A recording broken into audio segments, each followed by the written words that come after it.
Snow had been falling since dawn, the kind that drifted in slow, uncertain spirals, as though the sky itself had forgotten what it was meant to be doing. The paddock lay hushed under its white quilt, each fence post wearing a crown of frost. Beyond, the hills were pale shadows against a sky the color of pewter. In the corner of the small barn, where the light slanted weakly through warped wooden slats, a foal lay curled in the straw. He was smaller than he should have been, all angles and shivers, his legs folded awkwardly under him like they still belonged to someone else. Every now and then, his ears flicked toward the sound of the wind rattling loose boards. He did not stand. He did not whiny. And just beyond the open doorway, a man watched. Elias had been coming here every morning for weeks, though no one had told him to. The farm had been his father's once, back when the fences stood straight and the paint clung to the walls. But years had a way of unspooling, and after the funeral he'd left, wandering from one half-meaning job to another, collecting calluses instead of roots. Coming back had been an accident, or so he told himself. The foal was the reason he stayed. He had found it weeks earlier, huddled beside its mother's still body. Winter had been too much for her, too little feed, too much ice.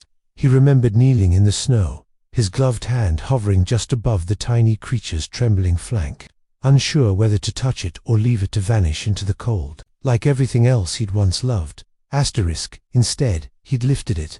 It weighed less than the sack of grain he carried each week from the mill. It had pressed its damp nose against his coat, and for the first time in a long time, Elias felt something shift inside his chest, something small, but alive. Now, the foal was here, in the shelter of the old barn, and Elias was here too, though he pretended not to notice the way their lives had begun to orbit each other. He spoke little, and when he did, his voice was low, as though he feared the words might startle the fragile thing. You're stubborn, he murmured that morning, shaking a little grain into a dented pail. The foal lifted its head at the sound, eyes dark and glassy. Elias stepped closer, the boards groaning under his boots. Snowlight painted his face in shades of grey. The foal did not move until he was near enough to feel its breath. Then, slowly, it unfolded itself, legs uncertain beneath it. Its first steps toward the feed were hesitant, but there was something in them, a will, small but undeniable. Elias felt a strange pride stir in him, though he tried not to name it. Outside, the wind shifted. Snowflakes curled in through the barn door, settling briefly on the foal's dark coat before melting into tiny rivers. Elias watched them vanish, as though the creature might absorb the whole winter and carry it somewhere far away. The days fell into a rhythm. Elias would arrive at first light, bringing fresh hay, grain, and the silent company of someone who asked for nothing in return. The foal grew surer on its legs, following him in clumsy circles as he worked. Sometimes, when the wind howled and the world seemed to shrink to the space inside the barn, Elias would sit on the upturned crate in the corner, his hands loose in his lap, and just watch the small life breathing beside him. He told himself, it was just until the foal was strong enough to be sold. That was what made sense. Feed was expensive, and he had no illusions about his own situation. But at night, lying awake in the narrow bed of his father's old room, he would picture the animal running, really running, across a green field, in spring, and for reasons he could not name, he always imagined it here, not somewhere else. There were days when the foal would test him, refusing to come near, turning its head away from the bucket, kicking at the air as though fighting invisible ghosts. On those mornings, Elias would stand still, letting the silence stretch until something inside the small creature softened again. He knew about stubbornness. He knew about wounds that weren't visible. Winter deepened. The barn became their shared refuge, smelling of hay, wood, and the faint sweetness of grain. Snow muffled the world beyond its walls, until it seemed they were the last two beings left. One evening, after mending a loose plank in the fence, Elias lingered. He ran his palm over the foal's forehead, feeling the small bump where a star-shaped mark was beginning to emerge under the winter coat. You'll be beautiful, he said quietly, not entirely sure if he was speaking to the foal or to something else, something he still hoped could be true. The foal's ears flicked at the sound of his voice. It leaned, almost imperceptibly, into his touch. And for the first time in years, Elias felt the faint warmth of belonging. Not the sharp kind he'd lost long ago, but a slow ember, patient and steady. That night, as he walked home through the snow, the moon hung low over the hills, and the wind carried the scent of the barn's hay long after he had closed the door behind him. The thaw came late that year.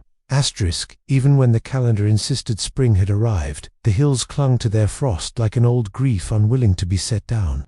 The mornings still smoked with cold breath, and the barn door still groaned beneath a fringe of ice. Ilias's hands were chapped raw, his coat patched in places with stitches that had loosened again. The foal, though no longer quite a foal, was taller now, ribs no longer visible beneath the winter coat. Strength had begun to knit itself into the once faltering legs, but the animal still had the look of something not entirely convinced. It belonged in the world. One morning, Elias found her, for by now he knew she was a she, standing at the threshold of the open barn door, looking out toward the pasture. Her ears twitched toward the rustle of wind through the brittle grass, but she didn't step beyond the shadowed boards. He leaned his shoulder against the doorframe, hands tucked into his pockets. "You'll get there," he murmured. The mare, for she was growing into that word, even if slowly, turned her head toward him, eyes wide and deep as thawing river ice. It was then that Ilias heard the crunch of footsteps on the packed snow behind him. He turned to see a figure coming down the lane, small, wrapped in a coat too big for them, a scarf trailing like a ribbon of dusk. It was Mare. He hadn't seen her in years, not since the summer she'd left the valley with a bag slung over her shoulder, saying something about getting out while I still can. She was his cousin by blood, though the family ties had long since loosened to a polite distance. Her cheeks were wind-bitten, and her hair was threaded with strands of frost. "You're still here," she said, as though this surprised her. Elias shrugged. "Guess so." Her gaze slid past him, toward the mare, who had retreated a step into the barn. "She's yours." "Not really," he said. "Just here for now." Mara smiled faintly, though her eyes softened in a way he remembered from childhood, the look she'd give stray cats before coaxing them with scraps. She stepped closer, moving slow so as not to startle the mare. The animal's ears flicked, nostrils flaring at this new scent. For a long moment, the three of them simply stood there. The only sound, the quiet shifting of hooves on straw. Finally, Mara spoke. "She trusts you more if you let her choose the moment." Elias almost laughed. "You think I don't know that?" Words came out softer than he'd intended. They spent the rest of that morning together, repairing the back fence where winter storms had bent it nearly to the ground. Mara worked in silence, save for the occasional hum of a tune Elias half recognized from years ago. By noon, the sky had shifted, pale sunlight spilling over the hills, melting the top crust of snow so that water trickled down the furrows like silver threads. When they returned to the barn, the mare was waiting. She stepped forward before Elias even set the bucket down, pressing her muzzle against his sleeve in a gesture that startled him with its quiet trust. Mara noticed. "She knows," she said. Knows what? That you won't leave her. The words hung between them, heavier than either of them seemed prepared for. Elias turned away, busying himself with the grain. In the days that followed, Mara began appearing more often. Sometimes she brought feed from town, sometimes just her own hands and quiet presence. She never asked why Elias had stayed all these months, or why the farm with its sagging beams and frost-cracked water troughs seemed to hold him when nothing else had. One afternoon, when the air was almost warm enough to smell of earth again, Mara brought an old leather halter. It was worn but oiled smooth, the brass fittings polished by years of use. It was Uncle's, she said, holding it out. "I thought she should have it." Elias turned it over in his hands. The leather carried the scent of old hay and sun. He could picture his father using it. Steady hands, quiet patience. For a moment, the barn seemed smaller, more crowded with ghosts. He took it without speaking. The first time they tried the halter, the mare shied away, tossing her head and dancing sideways in the straw. Elias didn't push. He let her circle, him keeping his body still, his voice low. Mare leaned on the stall door, watching but saying nothing. After a long while, the mare stilled, breath rising in warm clouds between them. Elias slipped the halter over her head with the care of someone holding something fragile, not the leather, but the trust that had taken months to grow. When it settled into place, he stepped back, giving her space. The mare shook her head once, testing the new weight, then lowered her nose to the grain bucket, as though it were no more remarkable than the turning of a season. Mare smiled. See, you didn't have to force it. That night, Elias sat at the small table in the farmhouse kitchen, the halter hanging from a hook by the door. He turned over Mare's words in his mind. You didn't have to force it. He thought of the years he'd spent pushing against the world, trying to bend it into something it would never be. He thought of how, in the end, it had been the quiet, waiting, the not forcing that had brought the mare to his side. Outside, wind rattled the window panes. From the barn came the faint, steady sound of hooves shifting in straw. By mid-spring, the mare had begun to venture beyond the barn. First, just a few steps into the pasture, nostrils quivering at the smell of damp earth. Then, bolder, tracing the fence line, ears swiveling toward distant birdsong. Elias walked beside her sometimes, Mare at his other side. They spoke little, letting the rhythm of hooves and footsteps fill the spaces words could not. One afternoon, a light rain began to fall, fine as sifted flour. The mare lifted her head toward it, blinking as droplets darkened her coat. Elias watched her, a strange ache in his chest, part pride, part fear. Pride that she had come this far, fear of the day she might run farther still.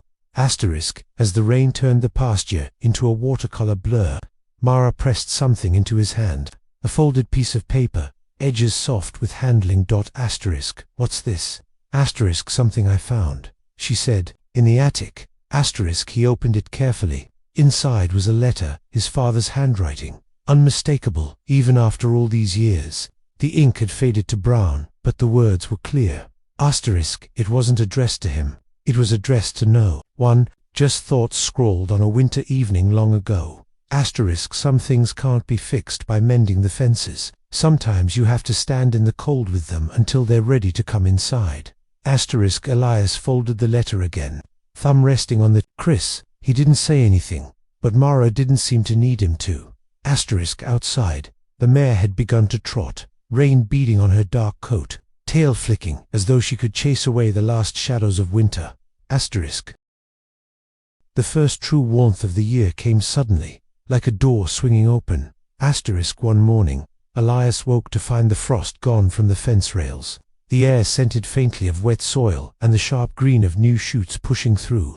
The hills wore a haze of pale grass, and the barn, for the first time in months, smelled less of winter and more of living things. The mare had changed with the season. Her winter coat was shedding in soft tufts, revealing a sleeker darkness beneath. Her legs, once clumsy stilts, now carried her with a confidence that made Elias pause when he watched her move. She seemed, at moments, to belong wholly to the wind. That was what worried him. The morning began like any other grain in the bucket, a hand over the smooth arch of her neck, the creak of the barn door. But when Elias slid the latch to let her into the pasture, she hesitated only a breath before bolting forward, hooves thudding against the thawed earth. He followed her with his eyes as she reached the far fence, wheeled, and came racing back. Her muscles rippled under the new coat, breath puffing in quick bursts. It was the first time she'd run like that, as though testing her own freedom. Elias's stomach tightened. He knew that look. It was the same look in the eyes of strays, when they first learned they could leave. By midday, the sky had shifted, dark clouds piling over the hills, wind stirring the grass into restless waves. Mare arrived just as the first drops began to fall. She shook off her coat and joined him in the barn, where the mare stood, restless in the stall. She's got more in her now, Mare said, watching the way the animal paced. Too much, Elias muttered. Mare turned to him. You're afraid she'll leave? He didn't answer. The rain came harder, hammering the barn roof until they had to raise their voices to speak. The mare stamped once, twice, tossing her head toward the door as if the storm outside called to her. You can't keep her in here forever, Mare said gently. Asterisk, she's not ready. Asterisk, or you're not. Asterisk, the words hit him harder than he'd expected. He busied himself with the latch, pretending it needed fixing.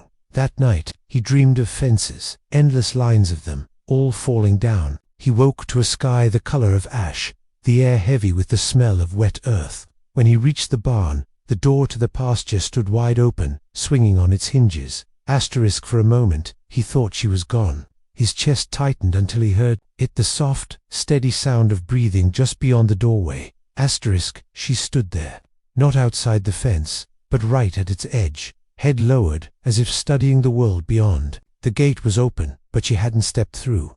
Asterisk, Elias moved closer, careful not to break whatever thread kept her there. He reached for her halter, but then stopped. She turned her head toward him, eyes calm, and in that moment he understood. It wasn't the fence that kept her, it was choice. He closed the gate without touching her.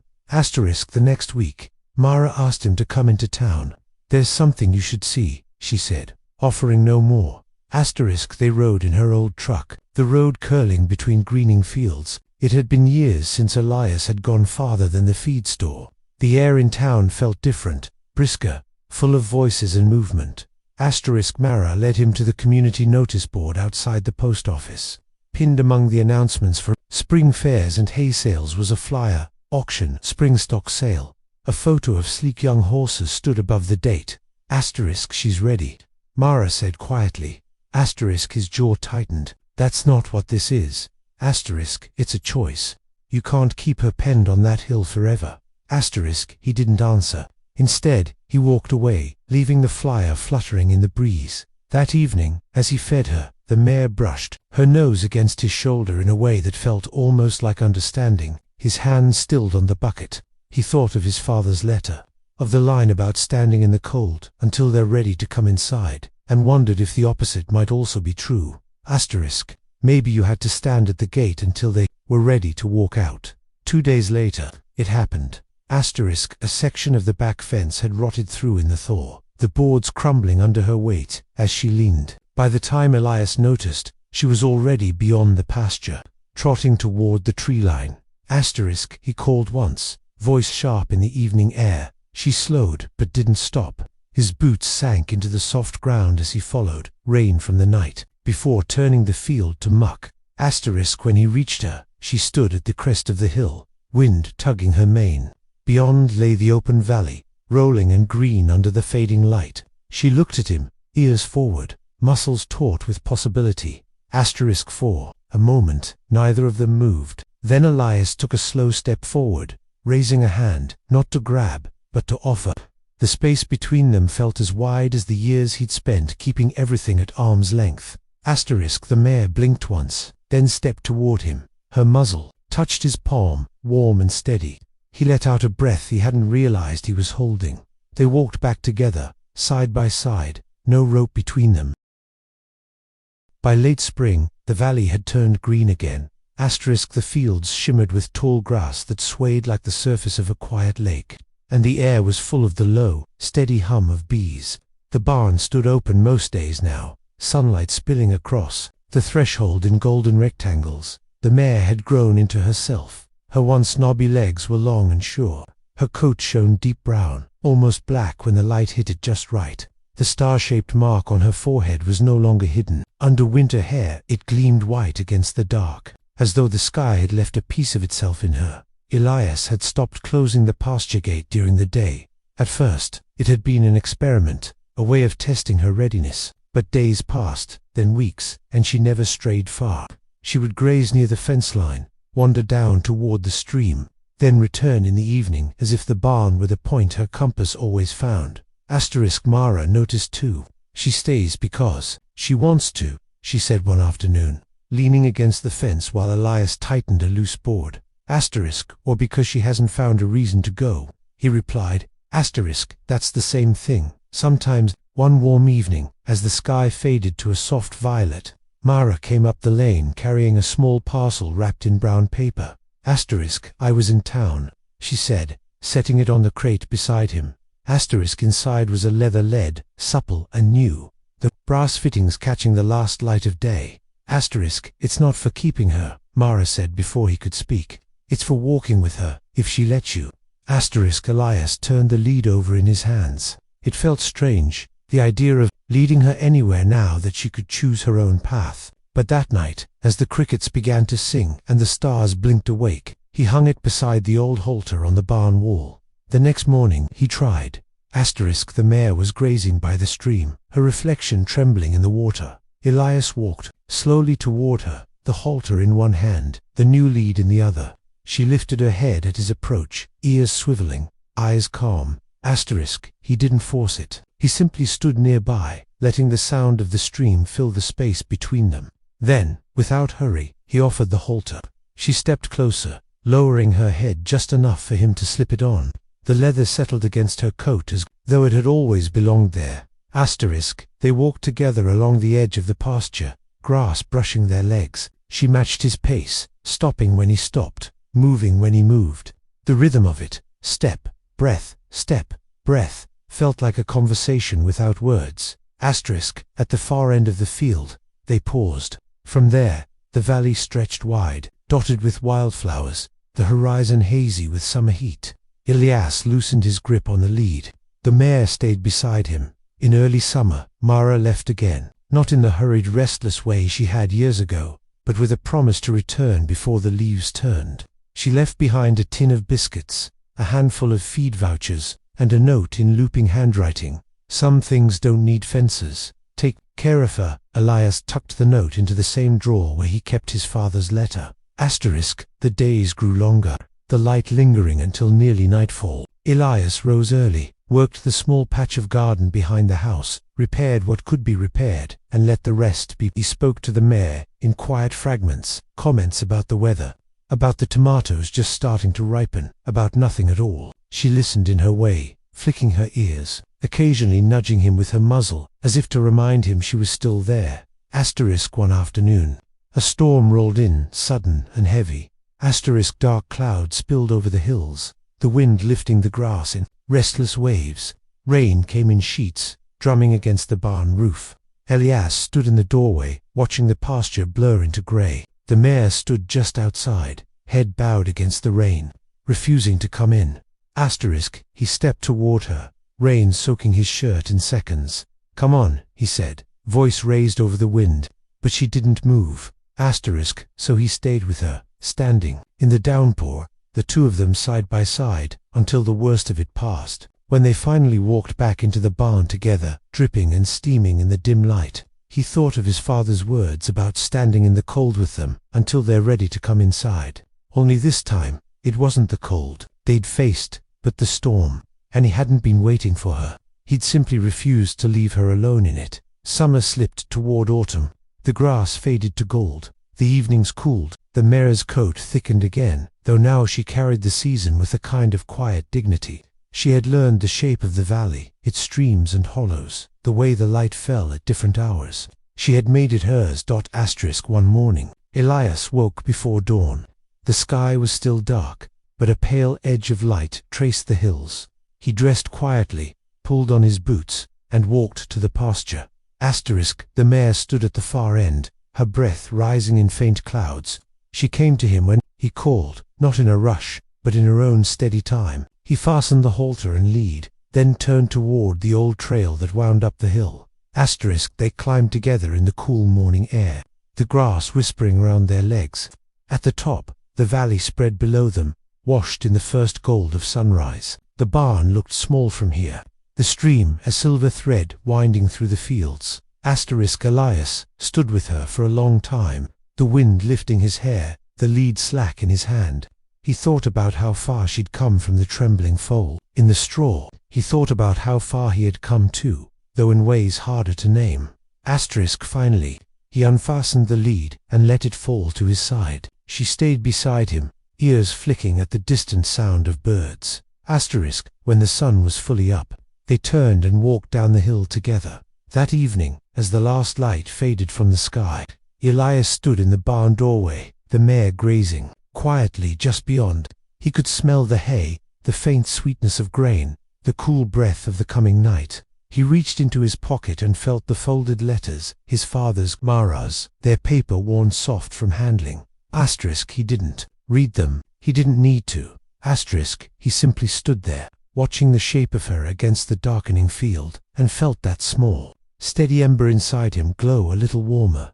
If someone had been there to hear him, they might have thought he was speaking to the mare, but the words were meant for something larger, something that had been waiting a long time to be said. You're home. If this story touched you, share it, or tell someone where you're watching from.